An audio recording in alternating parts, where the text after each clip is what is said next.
Saya akan berikan satu pertanyaan dulu kepada semua kalian anak-anak. Ingin tahu yang paling muda siapa, umur berapa di sini? Umur berapa? 11. Yang paling tua? Oh, Om tahu yang paling tua. Saya tanya siapa yang paling tua. Oke. Nah, kalau semua kita hidup itu selalu memikirkan hal ini, maka semua kalian nanti sampai kapanpun juga akan jadi orang yang sukses dan berhasil. Ya, dengarkan ini dulu. Menurut kalian, binatang atau manusia yang perlu pemimpin? Kalian jawab. Manusia atau binatang yang perlu pemimpin? Dua-duanya salah. Ayo, manusia atau binatang yang perlu pemimpin? Oke, gini aja paling gampang. Antara dunia manusia dan dunia binatang, siapa yang selalu buat pilkada? Nah, ada nggak binatang buat pilkada? Nah, kenapa? Loh, kenapa binatang nggak perlu buat? Nah, justru kamu betul, siapa namamu? Yosua. Kamu nanya siapa? Oh, Pak Bartolomeus. Oke. Ingat, Yosua bilang karena binatang tidak punya akal budi. Kalau itu benar, maka seharusnya merekalah lebih perlu pemimpin karena tidak punya akal budi. Justru itu yang luar biasa. Binatang itu tidak perlu pemimpin. Maka itu mereka tidak perlu milih pemimpin. Manusia ini berakal budi, kita ini sekolah, kita ini bisa belajar, tapi ternyata kita yang perlu pemimpin. Nah, ini kan aneh. Ya, dalam kitab Amsal, Raja Salomo pernah menulis, ada semut yang kecil itu, ada belalang, ada pelanduk, ada cicak. Semuanya binatang-binatang lemah. Tapi hebat, mereka bisa menyelamatkan diri. Waktu musim yang berbeda, semut tahu musim apa mengumpulkan makanan. Kalau musim dingin mereka nggak bisa mengumpulkan makanan, mereka punya stok, punya persediaan. Nggak ada pemimpin. Kalian pernah lihat? Maka itu ya, saya sarankan pada semua anak-anak ini, rajin-rajinlah nonton acara TV yang pendidikan, National Geographic misalnya, Animal Planet, yang soal alam ini, itu bagus sekali. Nah, siapa pernah lihat belalang itu sekali terbang berapa ekor rata-rata? Ayo, belalang sekali mereka terbang itu berapa paling jumlahnya? Bukan lebih dari satu, salah. Ayo, siapa yang pernah tahu? Ini serius ini. Mereka itu kalau terbang ratusan ribu ekor sekaligus. Nggak ada pemimpinnya. Tapi mereka tahu kemana mereka pergi. Hebat sekali. Siapa pernah dengar ceritanya ikan salmon? Siapa pernah dengar cerita ikan salmon? Ikan salmon dengan penyu itu punya kesamaan. Ya, oke. Siapa pernah belajar umur penyu itu dari dia netas sampai dia bertelur lagi itu berapa tahun? Berapa tahun? Dari dia netas sampai dia bertelur itu berapa tahun? Bukan panjang umurnya, bukan. Sejak dia netas jadi tukik istilahnya, anak penyu itu sampai dia bertelur itu kira-kira 20-an tahun. Nah, yang luar biasa, semua penyu itu begitu induknya bertelur, lalu di pasir ya, di darat. Kalau bertelur di darat. Lalu waktu netas, itu nggak ditungguin induknya. Mereka keluar sendiri, ya, dari berapa penangkaran penyu. Ya, saya pernah melihat yang di Derawan, yang di Sarongan. Derawan itu di Berau, Kalimantan Timur. Yang di Bali, terus yang di Sarongan itu di Jawa Timur, dekat Banyuwangi. Luar biasa. Kalau saya netas itu, mereka bisa keluar sendiri dari pasir dan langsung bisa menuju ke air laut. Nah, sejak dia netas sampai kembali ke laut, sampai 20 tahun kemudian dia mulai bertelur lagi. Mereka bisa kembali ke tempat mereka netas. Itu yang mengagumkan. Padahal selama 20 tahun mereka sudah berenang, nggak tahu berapa juta kilometer, sudah sampai ke laut mana saja. Bisa tahu di mana tempat mereka ditetaskan dulu. Dan di situ mereka kembali bertelur. Nanti anak mereka akan netas, lalu masuk ke laut lagi, dan begitu pula seterusnya. Nah, ikan salmon juga begitu. Ikan salmon itu kalau bertelur ada di air tawar. Dan ikan salmon ini unik. Mereka selalu cari arung jeram. Mereka tidak mau sekedar sungai yang biasa. Jadi kalau mereka balik dengan kandungan telur sudah penuh di perutnya itu, wah, melompati batu-batu sampai ke hulu sungai yang cukup tinggi. Dan itu dari pantai sampai ke mulut sungai itu berapa puluh kilometer. Di situ mereka bertelur. Dan begitu mereka bertelur langsung mati. Langsung mati hari itu juga. Dan itu jadi makanan beruang. Nah begitu telur-telur netas, bayangkan masih kecil apa itu, mereka langsung ke laut, mengarungi lautan mencari makan. Dan begitu mereka telurnya penuh di tubuhnya, mereka bisa kembali ke tempat mereka ditetaskan. Padahal nggak ada yang beritahu. Nah, saya mau tanya ini, jawab pertanyaannya. Menurut kalian, yang sering tersesat itu binatang atau manusia? Nah, aneh bukan? Nah, saya harap kalau kalian mengerti semuanya ini, sadari hidup ini. Kenapa orang bisa kena narkoba? Karena tersesat. Kenapa orang bisa kena percabulan pornografi? Karena tersesat. Binatang itu nggak pernah tersesat.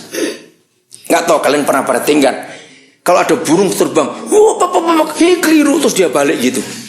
Ada tidak? Nggak ada. Kucing yang lari dikejar atau anjing yang lari dikejar, nggak ada ini, keliru balik lagi, itu nggak ada juga. Betul-betul binatang itu mengagumkan sekali. Nah, ingat ya, kalian nanti sukses atau tidak, itu bukan ditentukan siapa orang tua kalian. Kalian sukses atau tidak, berhasil atau tidak, jadi orang baik atau tidak, jadi orang jahat atau tidak, itu semua tergantung siapa? Diri sendiri. Roy, kamu lagi ngapain? Ayo lihat di sini, semuanya lihat ke saya. Dengar. Jadi semua ditentukan oleh siapa? Diri sendiri. Nah, kalau kita sudah melihat, ini baru sebagian kecil dari binatang. Saya bisa menyebutkan dengan banyak sekali tentang binatang, sangat kagum. Maka itu kenapa dari perjanjian lama sampai hidup Tuhan Yesus, berapa kali Tuhan Yesus berkata, belajarlah dari ini, belajarlah dari itu. Nah, kalian ya, yang sudah mulai umurnya menanjak ke kepala 1 menuju kepala 2, mulai tertarik pada seseorang, wajar. Tertarik pada lawan jenismu itu wajar, itu tidak dosa. Tapi kalau cuma tertarik saja, dia bilang, wah nanti dia pacarku, jangan. Apalagi masih kecil-kecil gitu bilang pacar, awas kamu ya. Oke? Nah, dengarkan ini, dengarkan, serius ini. Tuhan Yesus berkata, belajarlah dari burung. Apa yang kita pelajari dari burung? Oke, kalian semua tidak semuanya hidup di desa. Ya, dengarkan baik-baik. Menurut kalian, burung itu kawin dulu, lalu bertelur, atau buat sarang dulu, baru kawin? Ayo jawabannya mana? Cepat. Ayo, buat sarang dulu. Nah, itu maksud Tuhan Yesus. Jadi jangan mikir pacaran. Kalau kalian beli genteng satu saja belum bisa. Ngerti istilahnya? Loh, betul nggak? Ayo, rumah itu minimal terdiri dari berapa banyak genteng satu rumah? Sekecil-kecilnya rumah, ayo. 100. Oh, 100 rumah apa itu? Ya paling sedikit satu rumah itu 1000-an. Paling dikit supaya rapi dan tertutup baik. Maka itu ingat, jangan mikir pacar dulu, belajar dari Tuhan Yesus. Dia berfirman, belajar dari burung. Burung itu harus buat sarang dulu, baru dia kawin. Nah, harusnya begitu manusia. Maka itu yang cewek-cewek ini ya, Om beritahu, ada cowok seganteng apa, kalau mendekati kamu, tanya dulu, saya punya rumah belum? Lu tanya serius itu, dibilang. Kalau tidak, nanti kamu tinggal di taman mertua indah. Ingat itu baik-baik. Ayo, enak nggak tinggal sama mertuamu nanti kalau kamu cewek zaman itu? Nah, maka itu laki-laki dengar ya, jangan mikir pacaran sebelum kalian bisa mikir ada rumah atau tidak. Itu serius. Nah, di Alkitab banyak sekali, apalagi kitab Amsal, paling banyak bicara soal binatang itu. Nah, inilah satu prinsip yang kita harus kenali, bahwa ada yang harus jadi pemimpin buat kehidupan kita.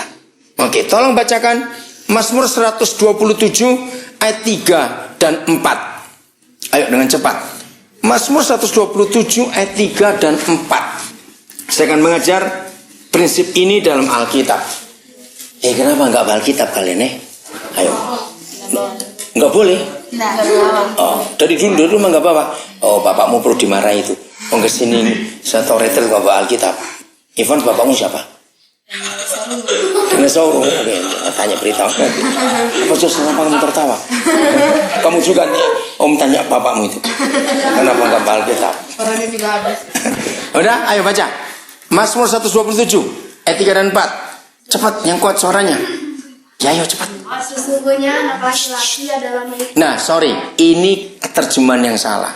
Kata laki harus dihapus. Enggak. Pokoknya anak-anak. Ya, ini terjemahan bahasa Indonesia yang sangat ngawur. Karena kasihan kalau semua anak laki, anak perempuan bagaimana? Ya toh, dari bahasa aslinya bahasa Inggrisnya nggak ada kata lelaki. Children, anak-anak. Oke, baca anak-anak ya. Ulang. Sesungguhnya anak-anak adalah Ya. milik pusaka daripada Tuhan, dan buah kandung adalah suatu upah. Seperti anak-anak. Oh, stop. Itu ayat 3 atau 4? 3 ya. Nah, 4-nya masih 3. Oh, 4 nggak usah. Yang 4 orang lain. Ayo. Seperti anak-anak panah di tangan pahlawan, demikianlah anak-anak pada masa muda. Oke. Nah, Om akan sharing tentang ayat ini. Dengar baik-baik.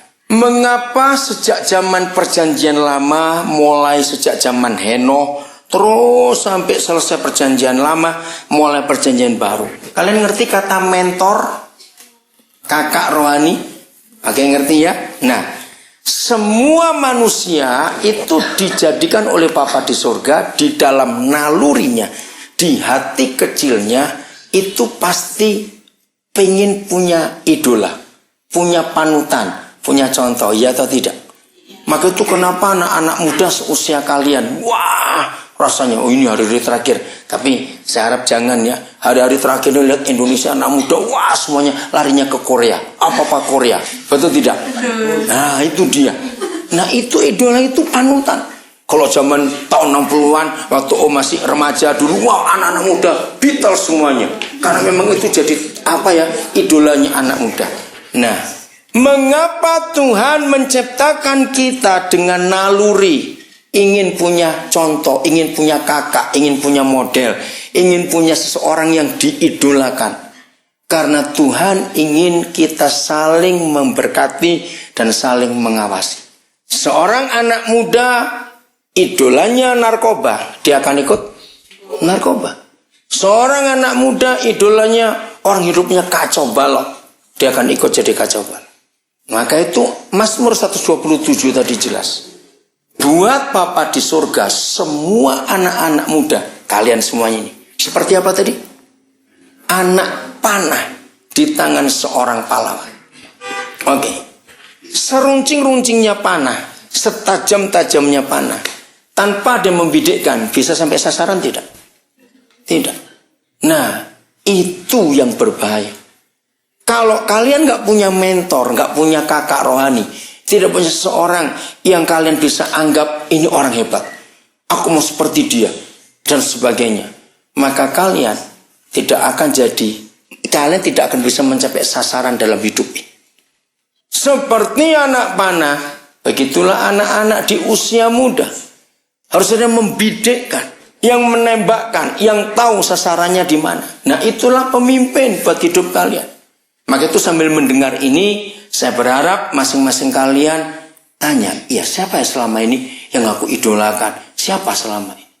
2 minggu yang lalu di satu keluarga, mengharukan sekali, ada pertemuan, hadir keluarga-keluarga yang lain masih sambung menyambung, saudara-saudara begitu. Nah, yang punya rumah itu anaknya 5. Anak pertama itu bapak lain. Nah, waktu anak pertama ini sudah umur sebesar kok, menjelang SMP, SD kelas 5 atau kelas 6. Nah, ibunya menikah lagi. Jadi dia tahu bukan bahwa ini bapaknya bukan bapak kandung. Nah, terus akhirnya menikah dan mereka punya 4 anak. Nah, yang luar biasa dalam pertemuan keluarga itu, anak ini cewek, itu bisa berkata, saya lupa itu waktu ada cerita apa, kok sampai anak ini cerita begitu dan semua kami keluarga dalam satu keluarga itu kaget. Karena semua kami tahu ini bukan bapak kandung. Nah, anak ini sudah mahasiswa, sudah kuliah. nggak tahu, saya lupa. Tiba-tiba ngomong gini, pokoknya besok kalau saya menikah, saya ingin punya suami yang seperti Om. Dia manggil Om. Kaget semua. Padahal bukan papa kandungnya. Ngerti nggak maksudnya? Berarti selama bapak tiri ini menjadi bapak, dia bapak yang baik atau tidak? Baik. Sampai anak pertama dari istrinya bukan anak kandung dia bisa mengidolakan. Kalau saya menikah saya mau seperti Om. Saya juga kaget. Luar biasa. Nah, maka itu coba temukan dalam diri kalian. Siapa yang kalian idolakan? Yang kalian jadikan contoh. Aku mau seperti dia. Aku mau seperti dia. Boleh 2-3 orang tidak apa-apa. Karena masing-masing orang kan punya kelebihan. Nah, itulah manusia. Perlu panutan. Perlu contoh dalam hidupnya. Kalau tidak, dia nggak tahu sasarannya kemana.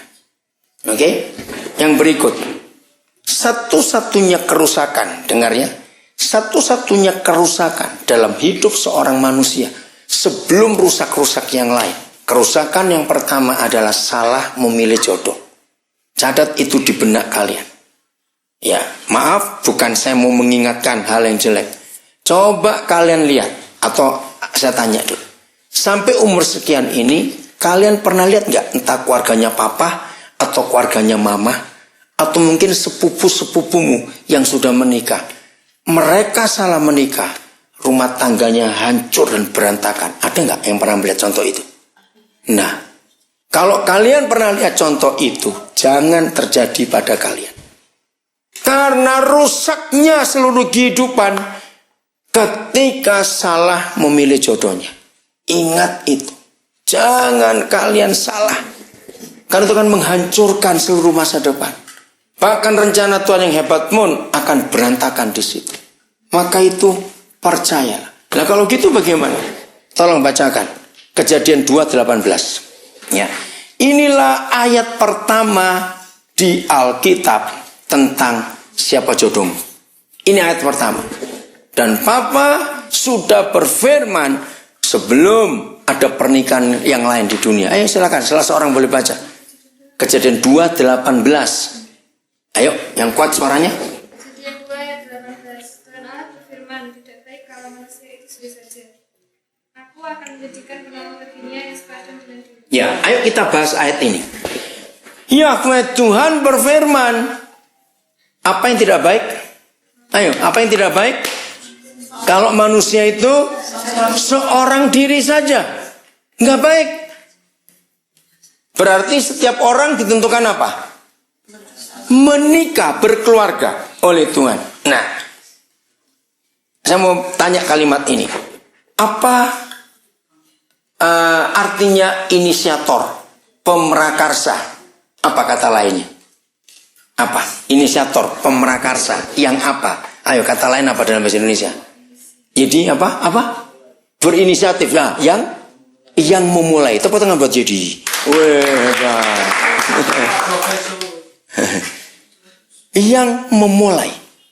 Berarti siapa yang memulai, yang berinisiatif, pemrakarsa, manusia itu menikah. Siapa yang memulai? Siapa yang berinisiatif, yang punya keinginan? Tuhan sendiri. Nah, ini yang luar biasa. Kesimpulannya ya sampai di sini. Jadi kalau ada orang yang nggak kawin-kawin, yang bingung bukan ibunya, tapi Tuhan. Kenapa nggak kawin-kawin ini orang? Loh, karena Tuhan yang memulai, bukan? Jadi itu yang luar biasa. Maka itu, kalau kita lihat ayat itu, berarti semua orang sudah Tuhan sediakan jodoh atau tidak? Sudah atau belum? Sudah. Nah, oke. Yang kedua, kita lihat ayat itu luar biasa. Ternyata Papa di surga tidak hanya berinisiatif. Dengar ya. Ternyata Papa di surga nggak cuma berinisiatif, tetapi dia menyediakan. Baca ayat itu lagi. Ya betul nggak? Dia menyediakan atau apa kalimatnya? Ya betul? Ya, menyediakan ya.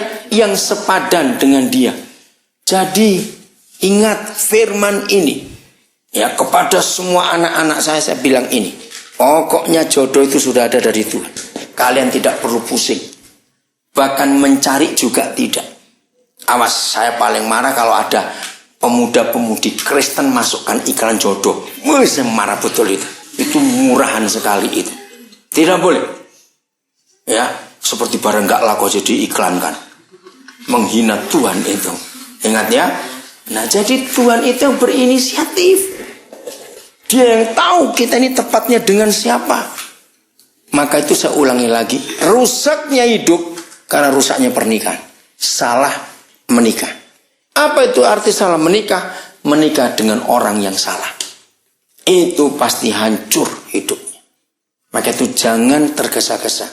Ya, kalian tertarik pada seseorang di umur tertentu. Itu wajar. Itu tidak dosa. Ya, tapi ingat, jangan ngejar. Ulangi, 1, 2, 3. Jangan ngejar pacar. Ulangi ya, 1, 2, 3. Jangan ngejar pacar. Kayak ngejar anjing saja. Calon itu nggak perlu dikejar. Karena kalau datangnya dari Tuhan, dua-dua pasti langsung ngerti. Maka itu jangan buang-buang waktu hanya untuk cari pacar. Sesuatu yang sudah pasti diberi. Goblok nggak kalau orang itu cari-cari? Nah, cepat jawab, goblok tidak? Goblok sekali bilang begitu. Ya, ulangi lagi ya, dengar itu baik-baik. Kalau sesuatu sudah pasti diberi. Lihat itu firman. Papa di surga, siapa goblok? Saya tanya siapa kamu? Lihat firman itu. Papa di surga yang berinisiatif, yang memulai untuk semua kita itu menikah. Lalu dia juga tidak hanya sekedar nyuruh-nyuruh orang kawin. Dia juga menyediakan yang sepadan. Artinya yang cocok, yang pas dengan hidupmu masing-masing. Itu yang Tuhan sediakan. Sangat luar biasa. Nanti ya selesai ini kalian tanya papa mamamu yang kenal Om dari dulu. Ya, di tim pesat ini sejak awal mereka semua tahu. Ya, dari Pak Bambang, ya saya tanya papa mamamu juga ya. Om ini dari dulu takut menikah. Kenapa? Takut salah. Karena Om ketemu banyak keluarga hamba Tuhan yang istrinya nggak dukung. Nah, bayangkan, Om ini nggak pengen menikah aja dikawinkan oleh Tuhan. Apalagi pengen itu, pasti dinikahkan juga oleh Tuhan. Ngerti nggak maksudnya? Nah, orang semua tahu Om menikah dengan orang yang tepat sekali. Maka itu pelayanan kami sekarang sangat diberkati Tuhan luar biasa. Pokoknya nggak salah menikah itu merusak.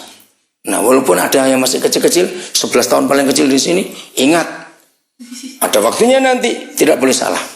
Oke, ulangi lagi.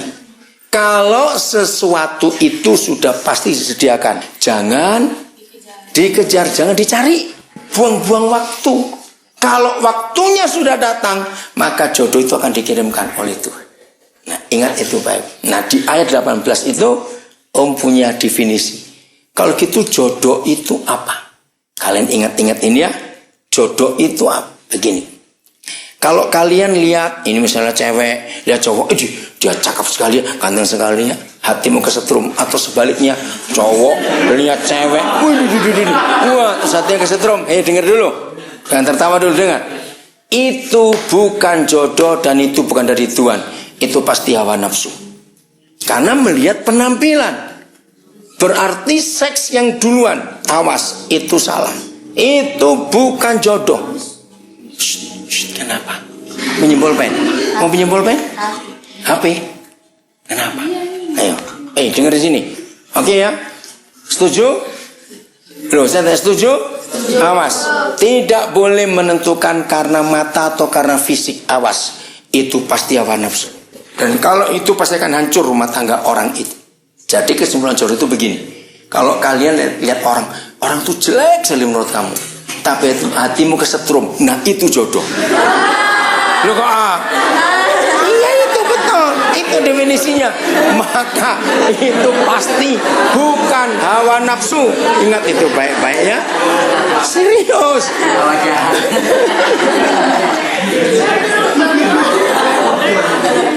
Kalian jangan tertawa, itu serius diajarin kok.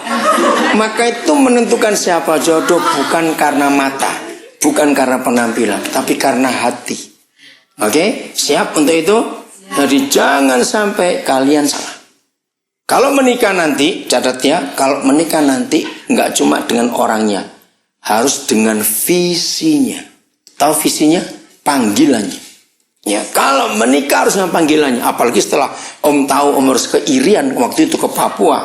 Wah, lebih repot lagi. Siapa mau jadi istri orang diajak menderita ke Papua?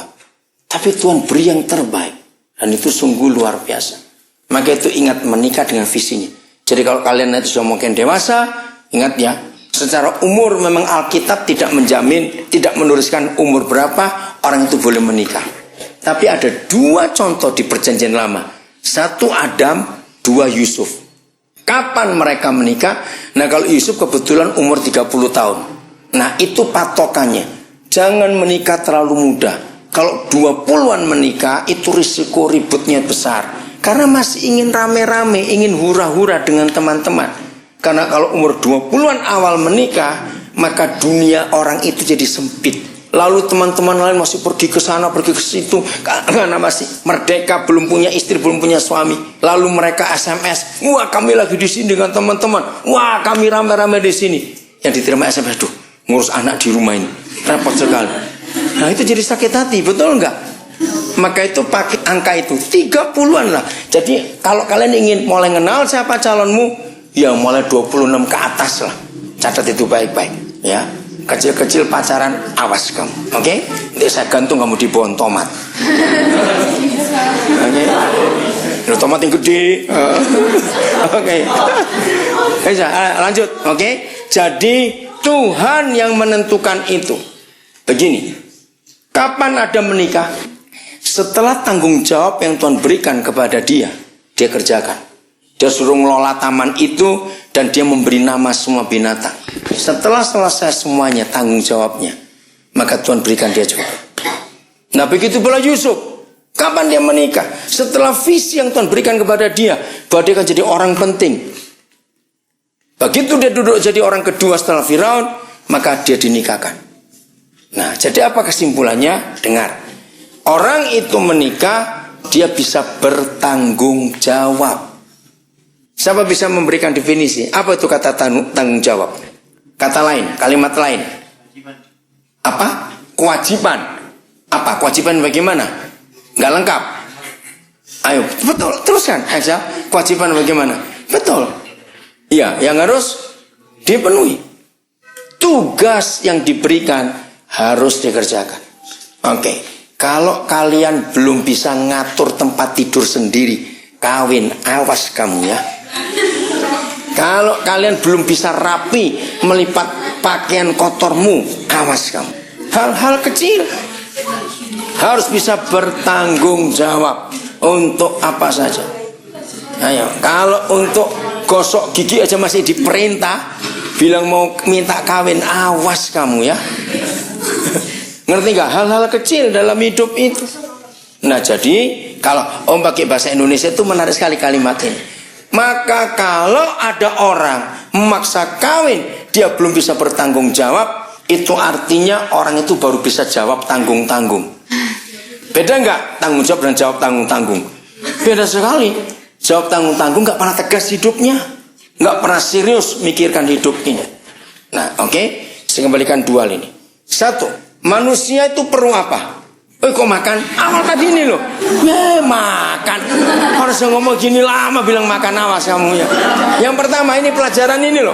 Yang pertama, seorang perlu pendamping bukan. Keluarga bukan. Nggak boleh ribut.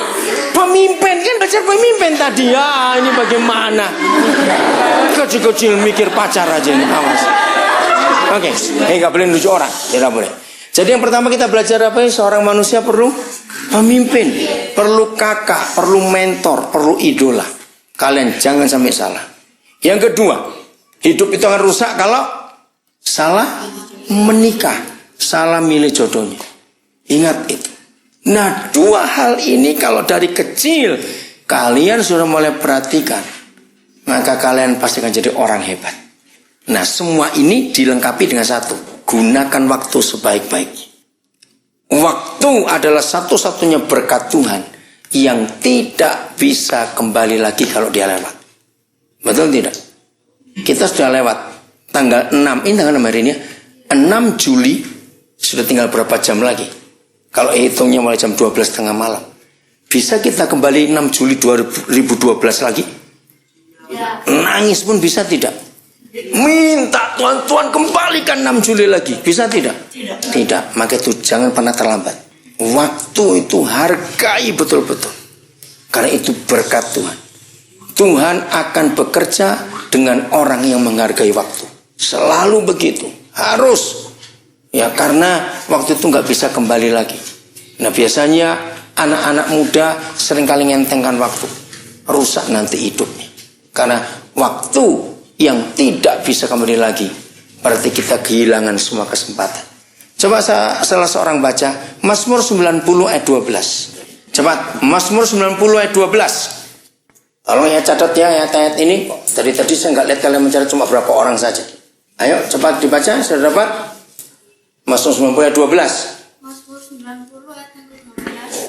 Ajarlah kami menghitung hari-hari, kami sedang demikian hingga kami beroleh hati yang bijaksana. Katakan amin. Ingat, Papa di surga minta supaya kita itu bisa menghitung apa? Hari-hari hidup. Bukan minta supaya pinter ngitung duit. Ingat itu baik-baik. Ngitung apa? Duit. Bukan duit. Ini bagaimana? Ngitung apa? Mintanya ajari kami bisa menghitung hari-hari hidup. Nah, mengapa? Karena Tuhan memberkati kita lewat hari hidup. Oke, saya berikan ilustrasi ini. Tolong berikan sebuah angka rupiah. Ya, hidup ini. Ya. 1 detik itu kalau suruh bayar kira-kira berapa rupiah untuk hidup? Siapa pernah ngelihat entah keluarga atau teman, orang tua teman kalian yang sakit di rumah sakit terus harus pasang oksigen? Bayar atau gratis itu oksigen? Bayar. Nah, kalau Tuhan minta bayaran oksigen kita hidup seperti harga rumah sakit, ngerti maksud? Sanggup gak kita? Enggak. Lebih baik mati juga kalau begitu suruh bayar. Misalnya 1 tarik nafas, nggak usah mahal-mahal, setengah rupiah saja. Nggak ada setengah rupiah di Indonesia, nggak laku tuh, 50 sen namanya. Sanggup nggak kita bayar? Sanggup. 50 sen sanggup. Ayo coba hitung. Oke, biarin. Loh, jangan. Awas. Saya paling tidak suka mengejek orang salah.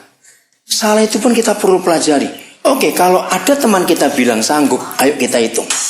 Kalau setengah rupiah 1 tarikan nafas. Ayo, kira-kira 1 jam kita berapa kali tarik nafas? Kira-kira saja. Masih itu loh. Kira-kira 1 detik itu 2 kali tarikan. Atau 1 detik. Oke, 1 detik setengah rupiah. Kalau 1 menit berapa detik? 60. Jadi berapa rupiah? Benar dong. 30 rupiah. Oke, 1 menit.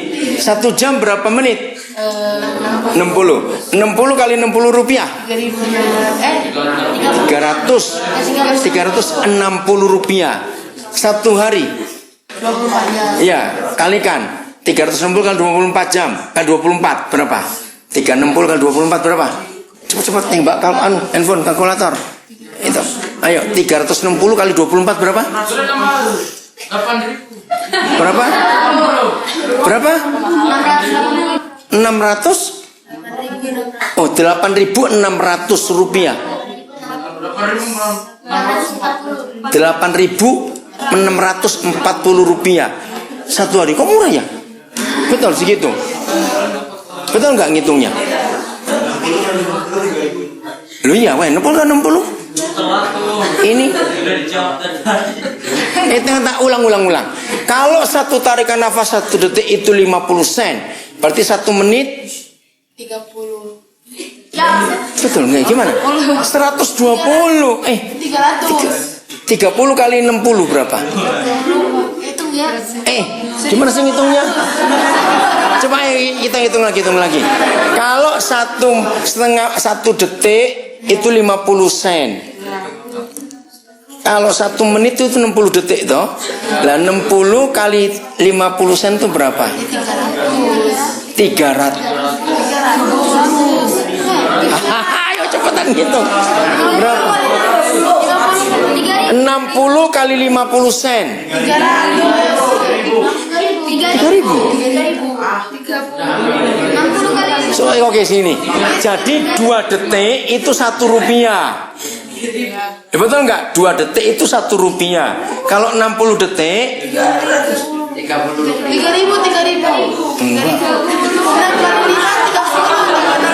Ayo ngitung cepat, yang lain ngitung. Berapa? 3.000. 30 rupiah. 30 rupiah. Satu tarikan nafas itu setengah 50 sen, setengah rupiah. Kalau 2 detik 1 rupiah.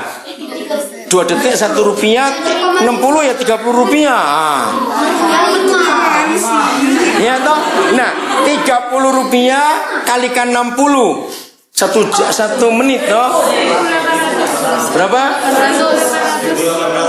1.800. Oke, kali 24. Nah, itu yang betul sekarang. Ayo berapa? Kali 24, 43.200. Itu 1 hari. Lah umurmu berapa sekarang? 14. Nah, 14. Ayo kita hitung. 14 kali 365. Itu berapa?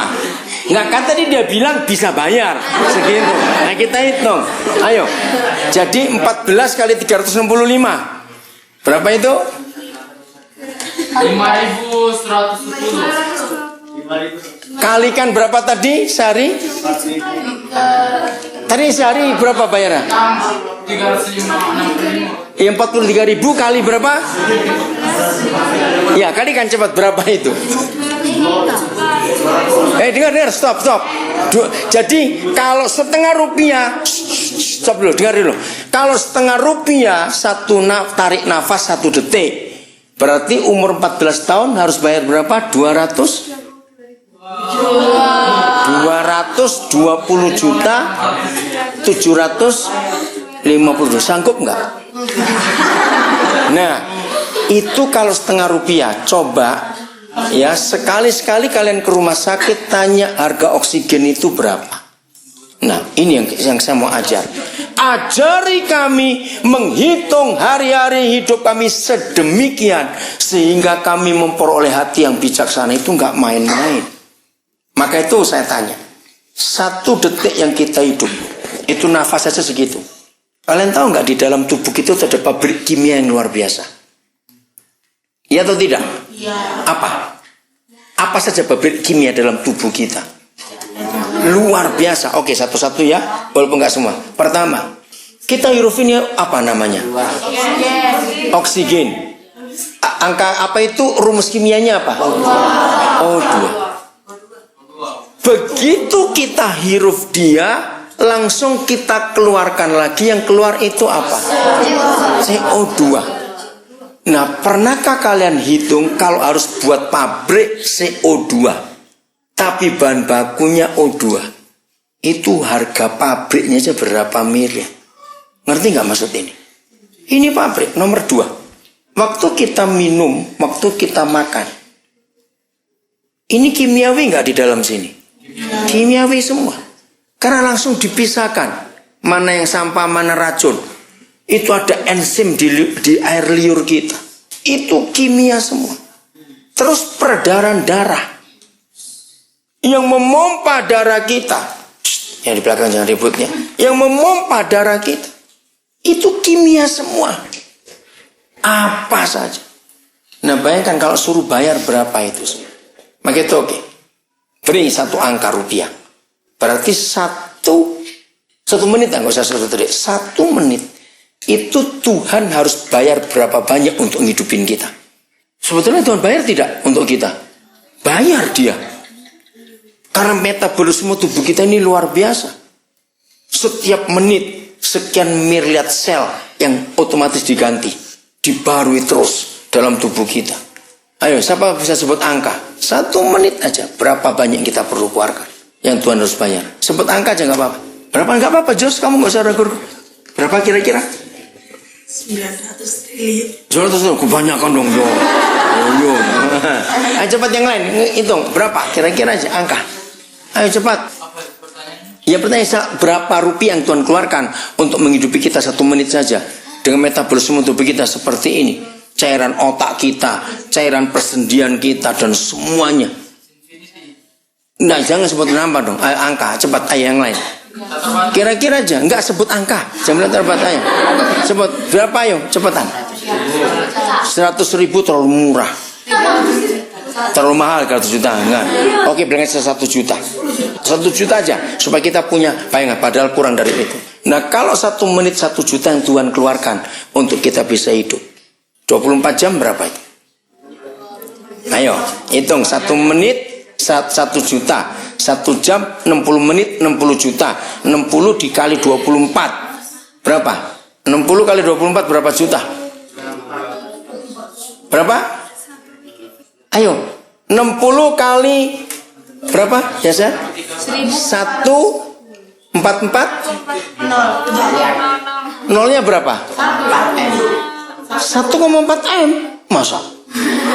Oh iya, bayangkan 1 hari 1,4 miliar yang Tuhan keluarkan untuk kita. Maka itu biaya rumah sakit itu mahal sekali. Nah, kalikan umurmu. Betul? Kalikan umur masing-masing. Kalau saudara punya uang segitu banyak, harusnya sudah menghasilkan apa itu?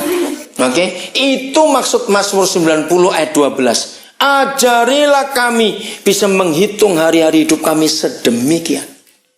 Triliun yang sudah keluar. Apalagi orang itu kalau umurnya sampai sudah 50, 60. Oke, siapa yang pernah tahu tentang asuransi? Ada yang tahu asuransi? Oke ya, beritahu itu. Pernah dengar? Oke, tanya papa mamamu. Ternyata orang yang umurnya makin tua itu makin mahal biaya asuransinya. Kenapa? Karena secara kondisi tubuh dia akan sering sakit. Maka itu makin mahal. Berarti makin tua umur kita, makin perlu banyak biaya untuk perawatan. Nah, bayangkan kalau kita hidup itu kita buang-buang waktunya begitu saja. Tanggal 1, tanggal 2, tanggal 3, tanggal 4, terus sampai tanggal 1 lagi. Tidak ada hasil apa-apa dalam hidup kita. Surga rugi enggak? Rugi. Lebih enak pelihara sapi dong. Betul, dagingnya bisa dijual. Nah, daging kita 1 kilo berapa? Siapa mau beli? Usus sapi masih laku. Maaf, tainya sapi aja masih laku untuk pupuk. Lah, usus kita siapa mau beli? Nah, makanya harga hidup ini. Hidup ini sangat mahal. Katakan amin. Jangan sia-siakan waktu. Mulai hari ini kalian semua harus belajar tertib dengan waktu. Jangan suka buang-buang waktu. Itu sekian ratus juta yang kalian buat kalau waktu itu hilang. Jadi inilah kehidupan yang Tuhan ingin kita sadari. Mumpung kalian masih muda. Kalau misalnya kalian sudah seumur saya yang berumur 60-an sekarang ini, baru mikir gitu sangat terlambat. Betul? Ingat ya, penyesalan yang sangat besar ketika orang itu sadar tapi terlambat. Mengapa tidak sejak waktu aku masih muda aku mikir begitu? Pernah dengar ada orang tua ngomong begitu? Itu orang yang hidupnya betul-betul menyedihkan. Mengapa aku baru mikir sekarang? Tidak dari waktu itu, waktu aku masih muda. Maka itu jangan pernah buang-buang waktu.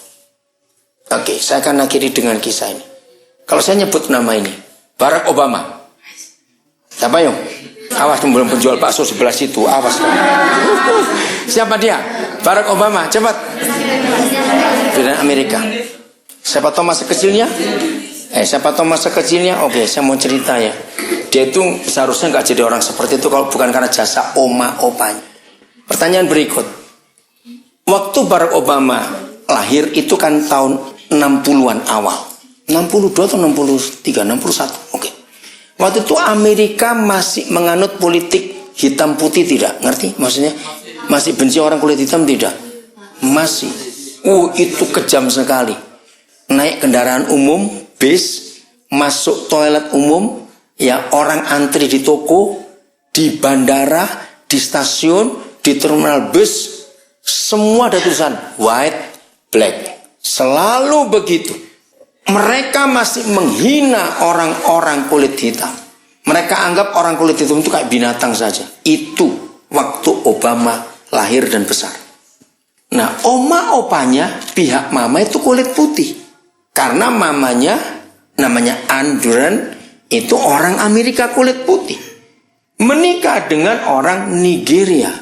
Lahirlah Obama ini. Nah, waktu Obama umur 2 tahun, papa mamanya cerai.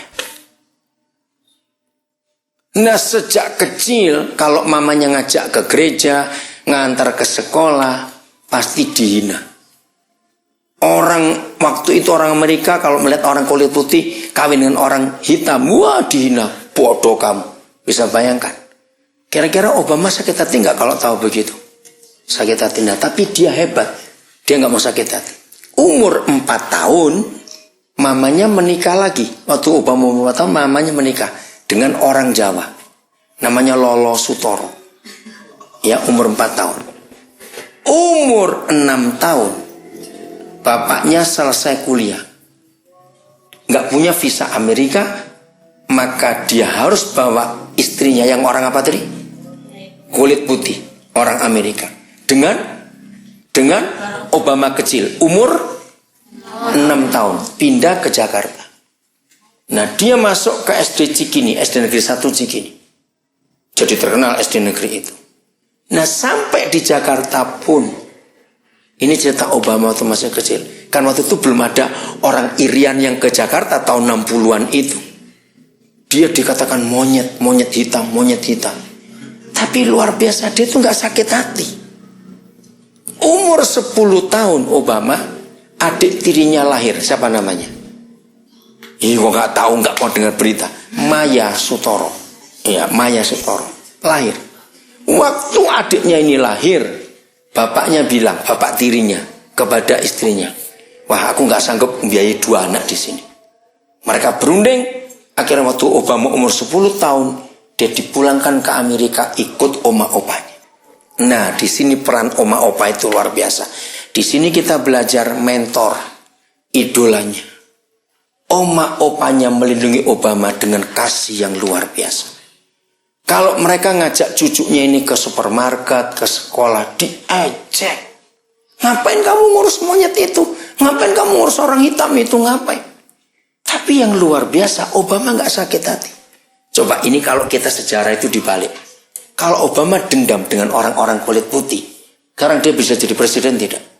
Jadi apa dia kira-kira? Jadi pembunuh. Dia jadi pembunuh. Dia pasti teroris itu masuk penjara lah paling tidak. Tapi dia gak sakit hati. Saya belajar betul dari hidup Obama. Itu luar biasa. Ketika dia sadar bahwa dia direndahkan, ternyata firman Tuhan yang dia terima dari oma opanya itu memberi dia kekuatan. Dia tidak dendam, tapi sebaliknya aku akan buktikan kepada orang kulit putih. Jadi cita-cita dia jadi pemimpin itu sudah sejak kecil. Karena dia melihat tekanan itu tidak membuat dia dendam dan sakit hati, tapi mendorong dia sebaliknya. Aku harus tampil untuk memimpin mereka. Kenapa? Kenapa itu? Ada yang ngentut? Awas. Ayo, diam. Dengarkan.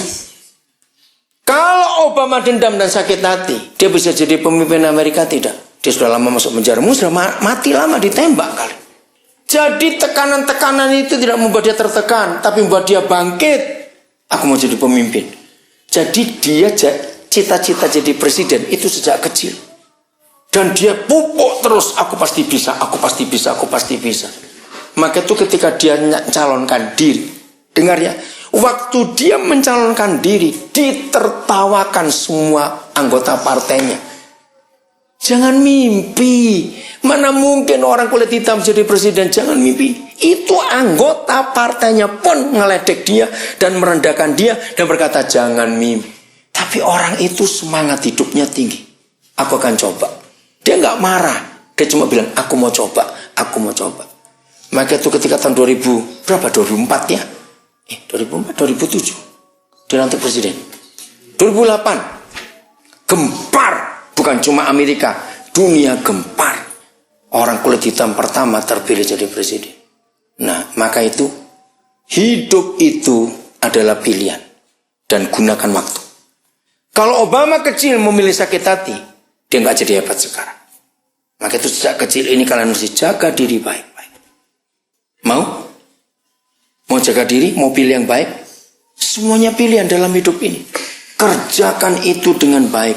Firman Tuhan jadikan acuan untuk kalian semua. Kalau firman Tuhan kalian pegang baik-baik, kalian akan jadi orang hebat. Siapa yang punya cita-cita bahwa kalian akan lebih hebat dari ayahmu dan ibumu? Harus ada. Oke, harus ada. Bukan berarti sombong, tidak. Kalian harus jadi orang hebat. Miliki, tanamkan itu sejak sekarang ini. Tuhan ingin kalian semua jadi anak-anak panah yang hebat. Sampai ke sasaran itu. Amin. Ayat terakhir, Yeremia 1 ayat 5. Ayat terakhir, Yeremia 1 ayat 5. Cepat. Baca baik-baik. Ayo. Sebelum aku membentuk engkau dalam Stop, ya. Terus? Ya, stop. Satu-satu dulu. Saudara dengarkan. Sebelum aku membentuk engkau dari dalam rahim ibumu, aku telah mengenal engkau. Berarti semua kita sudah dikenal oleh Bapa di surga atau belum sebelum kita lahir? Sudah, dengar ini. Maka itu jangan pernah ada yang putus asa. Sebab ketika kita belum dibentuk dalam rahim, berarti ibu kita belum mengandung kita. Aneh sekali firman itu. Kalau mama belum mengandung kita, ternyata Tuhan di surga sudah kenal kita. Berarti kita itu milik siapa? Milik orang tua kita atau milik Tuhan? Ya sudah. Tolong ya sampaikan pada semua orang bahwa Tuhan yang sudah mengenal kita sebelum ayah ibu kita menikah. Katakan amin. Jadi kalau ada teman-temanmu yang lahir gak tahu siapa ayahnya, yakinkan mereka bahwa mereka adalah orang-orang pilihan Tuhan sejak waktu ayah ibunya belum menikah. Nomor fase kedua ini ada 3 tingkatan. Ini tingkat pertama, fase pertama, step pertama. Yang kedua, dan sebelum engkau keluar dari kandungan. nah setelah ayah ibu kita menikah, lalu ibu mengandung kita, Yahweh Tuhan telah menguduskan. Nah, saya suka melajari Yeremia 1 ayat 5 karena semuanya menggunakan kalimat past perfect tense. Apa itu artinya? Kalau kita pakai tense bahasa Inggris, past perfect tense. Artinya sudah lampau, telah. Sebelum aku membentuk engkau dalam rahim ibumu, aku telah mengenal engkau. Sebelum engkau keluar dari kandungan, aku telah menguduskan engkau. Jadi Bapa di surga terhadap kita masing-masing sudah punya ketetapan keputusan. Katakan amin itu. Nah, bayangkan kalau semua kita sudah dikuduskan sejak dalam kandungan, kita pasti jadi orang hebat atau tidak? Pasti hebat. Fase terakhir ketiga, bacakan. Aku telah menetapkan engkau menjadi nabi bagi bangsa. Nah, aku telah menetapkan, telah. Tolong ya yang nggak bawa Alkitab, pinjam catatan temannya. Oke, siapa namamu yang catat siapa?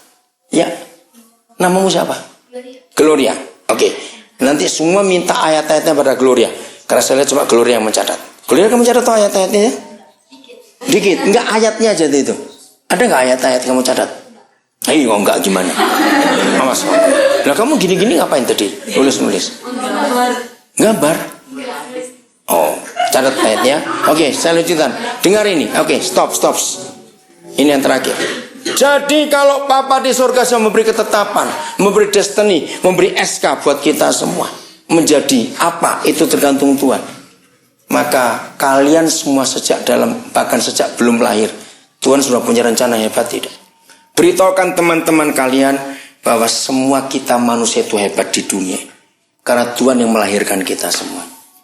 Banyak orang putus asa, banyak orang hidupnya sia-sia, banyak temanmu, generasimu yang hancur hidupnya karena merasa orang tua tidak adil, orang tuanya jahat, aku kenapa ditinggalkan, kenapa orang tuaku cerai. Banyak teman-teman seperti itu. Dan mulai sekarang ini kalian tahu firman ini, selamatkan generasimu. Siap? Loh ya atau tidak? Kalau kalian ke sekolah, ada temanmu sedih, temanmu jadi jahat, ingin bunuh diri, temanmu marah-marah tiap hari, itu biasanya dia benci dengan dirinya sendiri. Kalian harus sampaikan ke